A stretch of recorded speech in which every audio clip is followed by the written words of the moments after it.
Assalamualaikum warahmatullahi wabarakatuh. Sebelumnya, perkenalkan nama saya Febeka Putri dari kelas 10 PB 2. Tujuan saya membuat video ini karena saya ingin melengkapi tugas 2 dari tugas sejarah saya. Tugas 2-nya yaitu membuat tugas video dengan berdurasi 7 menit yang menjelaskan tokoh-tokoh dalam sejarah. Tokoh dalam sejarah yang saya ambil yaitu tokoh Adam Malik atau Adam Malik Batubara. Yang pertama ada biografi Adam Malik dan riwayat kehidupan Adam Malik. Adam Malik Batubara lahir pada tanggal 22 Juli tahun 1917 di Pematang Siantar, yaitu Sumatera Utara. Dia adalah seorang politikus Indonesia dan mantan jurnalis yang menjabat sebagai wakil presiden ketiga. Sebelumnya, ia menjabat sebagai ketua Parlemen Menteri Luar Negeri dan Presiden Majelis Umum Perserikatan Bangsa-Bangsa dan jurnalis. Adam Malik ditetapkan sebagai pahlawan nasional pada tanggal 6 November tahun 1998. Lalu selanjutnya, Adam Malik juga aktif dalam pergerakan kebangsaan yang dilakukan secara autodidak. Pada masa mudanya, ia sudah aktif ikut pergerakan nasional memperjuangkan kemerdekaan Indonesia. Pada tahun 1934 sampai 1935, ia memimpin Partai Indonesia, yaitu dengan sebutan Partindo. Di zaman penjajahan Jepang, Adam Malik juga aktif dalam melawan pemerintahan Jepang dalam gerakan pemuda memperjuangkan kemerdekaan Indonesia pada tahun 1945.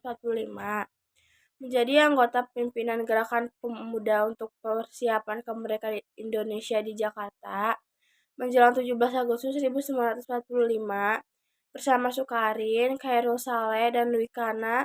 Ia membawa Bung Karno dan Bung Hatta ke Rengas Dengklok untuk memproklamasikan kemerdekaan Indonesia. Selanjutnya, mewakili kelompok pemuda, Adam Malik sebagai pimpinan Komitfan Aksi, terpilih sebagai ketua ketiga Komite Nasional Indonesia Pusat 1945 sampai 1947 yang bertugas menyiapkan susunan pemerintahan. Selain itu, Adam Malik adalah pendiri dari anggota Partai Rakyat, pendiri Partai Murba, dan anggota parlemen. Tahun 1945 sampai 1946, ia menjadi anggota Badan Persatuan Perjuangan di Yogyakarta. Karirnya semakin menanjak ketika menjadi ketua dua Komite Nasional Indonesia Pusat atau KNIP, sekaligus merangkap jabatan sebagai anggota Badan Pekerjaan KNIP pada tahun 1946. Adam Malik mendirikan Partai Rakyat sekaligus menjadi anggotanya. Lalu pada tahun 1948 sampai 1956, ia menjadi anggota dan Dewan Pimpinan Partai Murba pada tahun 1946. Ia berhasil memangku jabatan sebagai anggota Dewan Perwakilan Rakyat atau DPR RI yang lahir dari hasil pemilihan umum. Karir Adam Malik di dunia internasional terbentuk ketika diangkat menjadi duta besar luar biasa dan berkuasa penuh dengan negara. Pada tahun 1962, ia menjadi ketua delegasi Republik Indonesia untuk perundingan Indonesia dengan Belanda mengenai wilayah Irian Barat dan Washington DC Amerika Serikat. Yang kemudian pertemuan tersebut menghasilkan persetujuan pendahuluan mengenai Irian Barat. Pada bulan September 1962, ia menjadi anggota Dewan Pengawas di lembaga yang didirikannya, yaitu Kantor Berita Antara. Pada tahun 1963, Adam Malik pertama kali masuk ke dalam jajaran kabinet, yaitu kabinet yang bernama Kabinet Kerja 4 sebagai Menteri Perdagangan. sekaligus menjabat sebagai Wakil Panglima Operasi ke-1 Komando Tertinggi Operasi Ekonomi atau KOTOE. Pada masa semakin menguatkan pengaruh Partai Komunitas Indonesia, Adam Malik bersama Roslan Abdul Ghani dan Jenderal Abdul Haris Nasution dianggap sebagai musuh PKI dan dicap sebagai trio sayap kanan yang kontra revolusi. Lalu ketika terjadi pergantian resmi pemerintahan Orde Lama, posisi Adam Malik yang berseberangan dengan kelompok kiri justru malah menguntungkannya. Pada tahun 1996, Adam Malik disebut ke dalam trio baru, yaitu Soeharto Sultan Malik.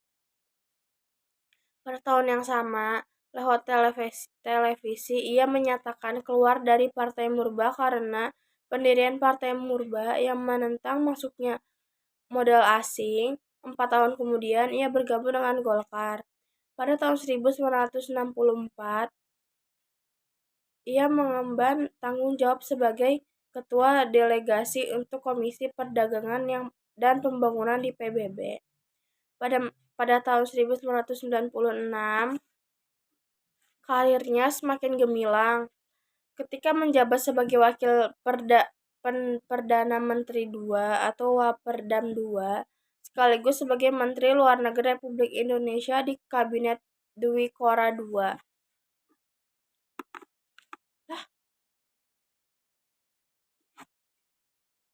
Lalu pada tanggal 5-8 Agustus 1967, Adam Malik menjadi perwakilan Indonesia di tempat menteri untuk pertemuan 5 negara yang diadakan di Bangkok. Selain Adam Malik, pertemuan ini dihadiri oleh Tun Abdul Razak dari Malaysia, Narcisso Ramos dari Filipina, Tanat Khoman dari Thailand, dan yang terakhir ada S. Rajaratnam dari Singapura. Pertemuan ini menghasilkan sebuah kesepakatan pembentukan Perhimpunan Bangsa Asia Tenggara oleh 5 negara pada tanggal 8 Agustus 1967. Kesepakatan ini kemudian disebut sebagai Deklarasi Bangkok.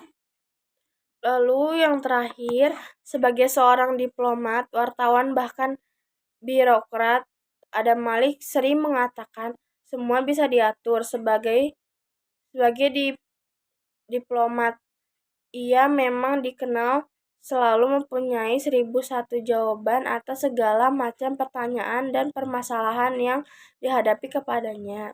Tapi perkataan semua bisa diatur itu juga sekaligus sebagai lontaran kritik bahwa di negara ini semua bisa diatur karena dengan adanya uang.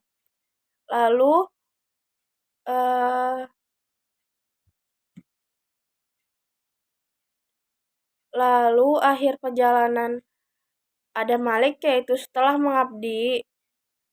mengabdikan diri dalam bangsa dan negara, demi bangsa dan negara, Haji Adam Malik meninggal di Bandung pada tanggal 5 September 1984 karena kanker hati. Jenazahnya dikebumikan di Taman Makam Nasional yaitu di Kalibata. Kemudian istri dan anak-anaknya mengabadikan namanya dengan mendirikan Museum Adam Malik. Mungkin segitu saja tugas video saya.